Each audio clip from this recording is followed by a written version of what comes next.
It's a good time for me to share with you my experience with something called the Whole 30 diet. The Whole 30 diet is something that I embarked on all around Christmas Day, which was kind of challenging because right around holiday time, lots of parties, lots of delicious temptations, lots of boxes of chocolates arriving at my office from well-wishers, and lots of opportunities to drink booze. Right, the holidays a lot about champagne and cocktails and delicious wines, and so I decided to get a little jump on my New Year's resolution, which was to explore a somewhat different type of diet. And I started out, prior to doing the Whole 30, on a pretty decent diet. I eat a lot of natural foods. I don't eat gluten. I avoid dairy. But I did have kind of a yen for dark chocolate, which, I thought was virtuous, and it is to some extent, because cocoa is a really beneficial substance.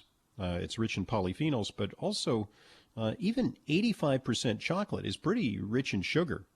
And I noticed myself, going through my meals, starting to think about dessert, which was a couple of squares of dark chocolate. And, I enjoy a cocktail now and then. It's no biggie. And I was feeling pretty good, having my gluten-free toast for breakfast with my eggs. And so I didn't embark on the Whole 30 diet out of a desire to lose weight or because I was feeling bad or feeling sick.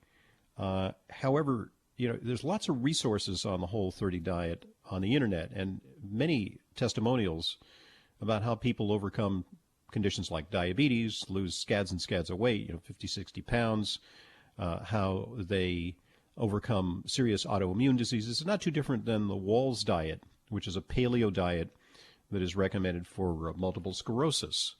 So what does it consist of? Well, I actually wrote a review of my initial experience with the Whole 30 at drhoffman.com. You can read that extensive review there. The Whole 30 diet, oh, by the way, I will write, once I get done with the 30 days, I'm on day 21 now. And so once I complete the Whole 30, I'm going to share with you my overall impressions of the diet and how ultimately I felt, because it's a work in progress. The Whole 30 diet is a diet that avoids all grains. There's no grains. So the rice that I would have with my protein and my vegetables, there's none of that. The Whole 30 diet also avoids all legumes. So no beans, but also no peanut butter.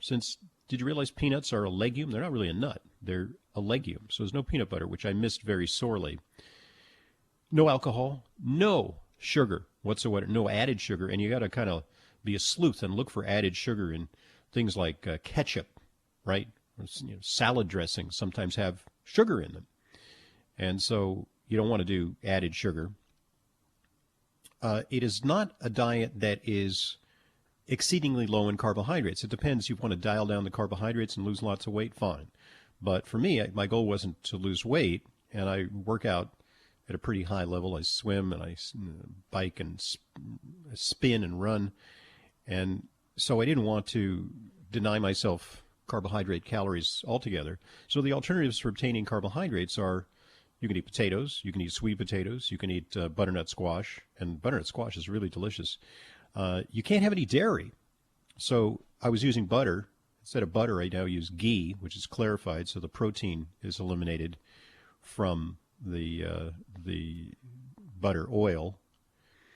And it has really been interesting because what I noticed early on, first I had a little bit of power failure. I felt, a little weaker in my exercise. I still was able to do exercise, but I felt a little gassed because I was missing those extra carbs and the sugar.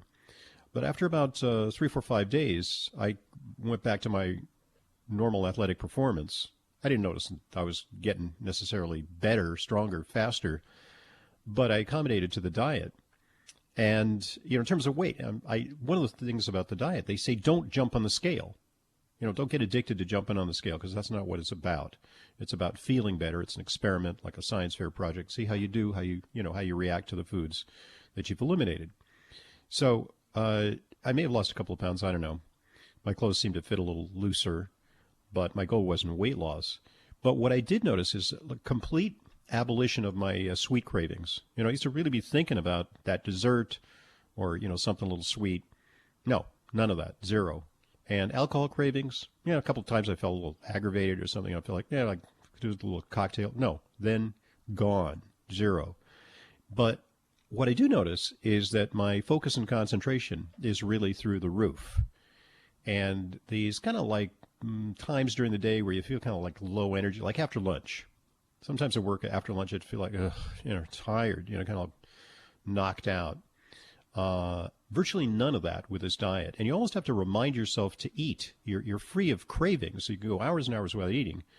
And then, after about 5-6 hours without eating, you get a real hollow feeling inside, and you say, okay, going to eat.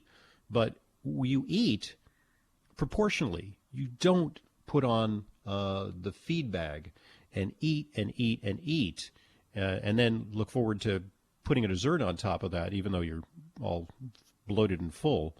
It's a really satisfying kind of diet. And the other thing that's come up for me is I've noticed that my ability to discern flavors is much greater. Like I had a salad with vinaigrette and walnut oil dressing and beets and onions and, of course, lettuce and all kinds of healthy ingredients, some walnuts on top.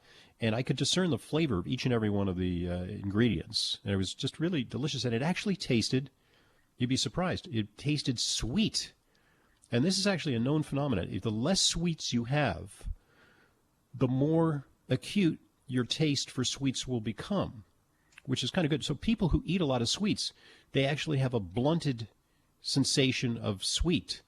And therefore, they need stronger and stronger sweets to satisfy their sweet craving. Once you get off sweets, you will find sweetness in foods that you didn't really think were sweet.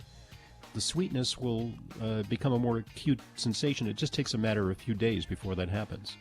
So I'm pretty happy with the way I'm feeling, and I'll report to you at the end of this in a blog in our newsletter. Subscribe to our newsletter at drhoffman.com.